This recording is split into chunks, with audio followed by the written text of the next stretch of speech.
नमस्कार, मी दिव्या. तरुण भारत संवादच्या आजच्या बातमीपत्रात आपलं स्वागत. कोल्हापूर आणि जिल्ह्यातील राजकीय घडामोडी, आंदोलने तसेच महत्त्वपूर्ण सामाजिक विषयांचा आढावा आपण घेणार आहोत. कोल्हापूर जिल्ह्यातून एक धक्कादायक बातमी समोर आली आहे. जिल्ह्याच्या राजकारणात महत्त्वाच्या मानल्या जाणाऱ्या भोगावती साखर कारखान्यात एकाला बेशुद्ध होईपर्यंत मारहाण करण्यात आली आहे. किरकोळ वादाचे रूपांतर मोठ्या हाणामारीत झालं असून एका व्यक्तीला बेशुद्ध होईपर्यंत बेदम मारहाण करण्यात आली आहे. मारहाणीचा व्हिडिओ सोशल मीडियावर सध्या व्हायरल होतोय. एका व्यक्तीला मारहाण झाल्यानंतर कारखान्यातील कार्यालयाच्या काचा फोडण्यात आल्यात. या मारहाणीनंतर गुन्हा दाखल करण्यात आलाय की नाही याबाबत स्पष्टता आलेली नाहीये. हुपरी तालुका हातकणंगले येथील विशाल नगर भागात राहणारे ज्येष्ठ नागरिक 8 वाजण्याच्या सुमारास फिरण्यासाठी गेले असता अंधाराचा फायदा घेत 2 चाकी गाडीवरून पाठीमागून येऊन एका अज्ञात हल्लेखोरानं डोक्यात वार केल्यामुळे रक्तबंबाळ होऊन जाग्यावरच पडले. रामचंद्र नारायण खांडेकर, वय वर्ष 70 असं त्यांचं नाव आहे.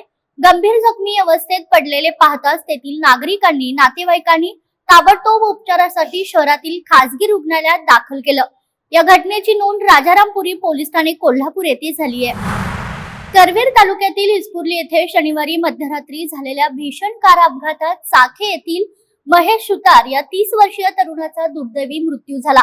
कोल्हापुरात फायनान्स कंपनीत मॅनेजर असलेल्या महेशची कार झाडावर आदळल्याने हा अपघात झाला. महेशच्या निधनाने एका महिन्याच्या चिमुरड्याचे पितृछत्र हरपले असून साके गावावर शोककळा पसरली आहे. कोल्हापूर पुणे महामार्गावर टोपजवळील महाडिक वसाहती समोर आयशर टेम्पोने दुचाकीला दिलेल्या धडकेत रेठरे बुद्रुक येथील 25 वर्षीय श्वेता चव्हाण यांचा जागीच मृत्यू झाला. पती अक्षय चव्हाण गंभीर जखमी असून त्यांच्यावर CPR मध्ये उपचार सुरू आहेत. संतप्त नागरिकांनी पळून जाणाऱ्या टेम्पो चालकाला पकडून पोलिसांच्या हवाली केलं. जो हा अपघात झाला हा माझ्या डोळ्यासमोर झालेला अपघात आहे. हा अपघात जर बघितला असता तर तुम्ही म्हणणार की हा असा अपघात आणि या प्रशासनाने आज पण काय झोपलंय काय की या प्रशासनाने काय केलं की रोड जो आहे या रोडच्या साईडला कॉर्नरला एका व्यक्तीची त्याच्या अंगावरून कंटेनर जाऊन अपघात होतोय आणि हा असा अपघात जो बघणे हे चुकीचं आहे लोकांना. पण दुसरी गोष्ट की प्रशासनानं ह्याच्यावरती कारवाई करणं गरजेचं आहे. सर्व्हिस रोड बनवणं गरजेचं आहे. सर्व्हिस रोड इथं नाही आहे. सर्व्हिस रोड मग इथं 2-2 किलोमीटर रांगा लागत आहेत. त्यानंतरनं कासारवाडीत आणि हे टोप या ठिकाणी माणसाची रोडला मुंग्या मरतात अशी माणसं मारायची. इथे या ठिकाणी भरपूर अपघात झालेले आहेत. हा अपघात मी माझ्या डोळ्याने पाहिलेला आहे. आनंदनगर कोडोली तालुका पन्हाळा येथे व्हॅलेंटाईन डेला झाडावर काळी बाहुली आणि हळद कुंकू लावून तरुणीच्या फोटोला खिळा ठोकून भाणामती केल्याच्या प्रकाराने परिसरात भीतीचं वातावरण पसरलंय. कोडोलीतील झालेला हा भाणामतीचा प्रकार काही तरुणांनी खोडसाळपणे केलेला असून या प्रकारामागे नेमकं कोण आहे याचा शोध घेण्याची मागणी नागरिकांकडून केली जाते. मलकापूर येळाणे मार्गावरील रस्त्यालगत असलेल्या 3 दुकानात मागील बाजूने शिरकाव करून अज्ञात चोरट्याने मोबाईल, CCTV, वायफाय व रोख रक्कम चोरून नेल्याची घटना घडली आहे. या चोरीची नोंद शाहवाडी पोलिसात झाली आहे. अंदाजे 20 ते 25 हजार रुपयांची चोरी झाल्याची प्राथमिक चर्चा सुरू आहे. अपघात प्रकरणात तडजोड करणे प्रकरणी लाच मागितल्याच्या प्रकरणावरून शाहूवाडी पोलीस ठाण्याचे पोलीस निरीक्षक विजय घेरडे यांची चौकशी सुरू आहे. त्यांची तडकाफडकी बदली मुख्यालयाकडे करण्यात आल्याची माहिती समोर आली आहे. तर कॉन्स्टेबल शैलेश पाटील यांना निलंबित केलंय. जिल्हा पोलीस प्रमुख योगेश कुमार गुप्ता यांच्या समोर विशेष तपासणी करण्यात आली आहे. यामध्ये शैलेश पाटील हे दोषी आढळून आल्याने त्यांच्यावर कारवाई करण्यात आली आहे. येणाऱ्या जिल्हा परिषद निवडणुकीच्या पार्श्वभूमीवर जिल्ह्यात मोठ्या प्रमाणावर विकास कामे करायची आहेत. भारतीय जनता पक्ष अधिक मजबूत करण्यासाठी सर्वांनी एक दिलाने प्रयत्न करावेत असे आवाहन खासदार धनंजय महाडिक यांनी केलंय. यावेळी त्यांनी काँग्रेसच्या घसरत्या संख्याबळावर बोट ठेवत जोरदार टोला लगावला. नक्की काय म्हणालेत खासदार महाडिक ते पाहूयात. भारतीय जनता पार्टी आज जिल्ह्यामध्ये मोठा भाऊ आहे हे सांगण्यासाठी मी आपल्या समोर उभा आहे. मला चेहरे असे थोडेसे जिंकून सुद्धा फार काय शापुरे सोडले तर लय पण हसलेले दिसत मला. तुम्ही सगळेजण सत्तेत आलेला आहात. 5 वर्ष तुम्हाला सगळ्यांना पद मिळणार आहे. भारतीय जनता पार्टीमुळे तुम्हाला उमेदवारी मिळाली, संधी मिळाली. तुम्ही सगळे जिंकलेले आहात आणि 5 वर्ष सत्तेमध्ये असणार आहात. या जिल्हा परिषदेच्या माध्यमातून जिल्ह्याच्या कानाकोपऱ्यामध्ये विकास करण्यासाठी, भारतीय जनता पार्टीचा पक्ष वाढवण्यासाठी इतर जिथं आपण जिंकलो नाही तिथं पोहोचण्यासाठी 12 लोकांच्या माध्यमातून आपल्याला इथं काम करायचं आहे. निधी मोठ्या प्रमाणात उपलब्ध असणार आहे आणि वाटणी सुद्धा माहितीची सत्ता जिल्हा परिषदेवर आल्यामुळं वाटणी सुद्धा आपल्याला त्या प्रमाणात मिळणार असल्यामुळं 12च्या 12 लोकांना काही ना काही पद, काहीतरी समित्या आपल्याला सगळ्यांना मिळणार आहेत.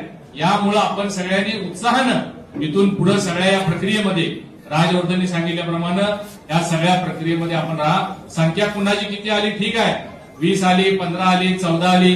आता काँग्रेसचे गेल्या वेळची संख्या जर बघितली दादा, गेल्या वेळी काँग्रेसचे 27 सदस्य होते, आता 14 झाले तर ते नाचत होते परवा. आमचे 14चे 12 झाले, आमचे 2 कमी झाले. भाजपचे गेल्या वेळी 14 होते, 2 कमी झाले, परंतु काँग्रेसचे 27 वरून 14 वर आले तरी ते बोलायला नाचत होते. राष्ट्रवादीचे 25 वरून 20 वर आले. म्हणजे आपलं फार नुकसान झालेलं नाही, परंतु मी तुमच्या फक्त माहितीसाठी सांगतो की आपल्याला भविष्य काळ फार उज्ज्वल आहे. पुढच्या दृष्टिकोनातून ही निवडणूक महत्वाची होती. पक्षानं जे विश्वास आपल्यावर टाकला तो विश्वास साफ करण्याचं काम तुम्ही सगळ्यांनी केलंय. 2-3 तालुक्यांमध्ये पंचायत समितीमध्ये सुद्धा आपला वाटा असणार आहे. त्यामुळे त्याचा सुद्धा वापर आणि उपयोग आपल्या तालुक्यातील विकासासाठी, पक्षवाढीसाठी आपण सगळ्यांनी केला पाहिजे. पुन्हा एकदा आपल्या सगळ्यांचं अभिनंदन करतो. भारतीय जनता पार्टी मोठा भाऊ आहे म्हणूनच आपण सगळीकडे मिरवलं पाहिजे एवढीच विनंती करतो. धन्यवाद. मान बंजारा समाज हा भटका विमुक्त समाज असून हा समाज भारत स्वातंत्र्य झाल्यापासून शासनाच्या विविध योजनांपासून वंचित राहिलाय. सध्या महागाईमुळे हा समाज उपासमारी, अर्धपोटी जगत आहे. ना घर ना घाटका अशी अवस्था झाली आहे. त्यामुळे सरकारने आमच्याकडे दुर्लक्ष न करता आमच्या मागण्या पूर्ण कराव्यात अशी मागणी या समाजाकडून केली जाते. समाज भरकटलेला एक ठिकाण लावून या समाजाचा काहीतरी प्रश्न किंवा मुलांच्या शाळेंचा प्रश्न आहे, दाखल्यांचा प्रश्न आहे किंवा त्या प्रत्येक ह्याला सरकारने याच्यावर कुठेतरी दखल घ्यावी. आज गेले 40 वर्ष आम्ही मागणी करतोय. मुलांना कोण ग्रॅज्युएशन, मोठे इंजिनियर अशी लोक आमची शिकलेली आहेत. त्याच्यामुळे दाखल्याचा कॅम्प लावून एक दाखला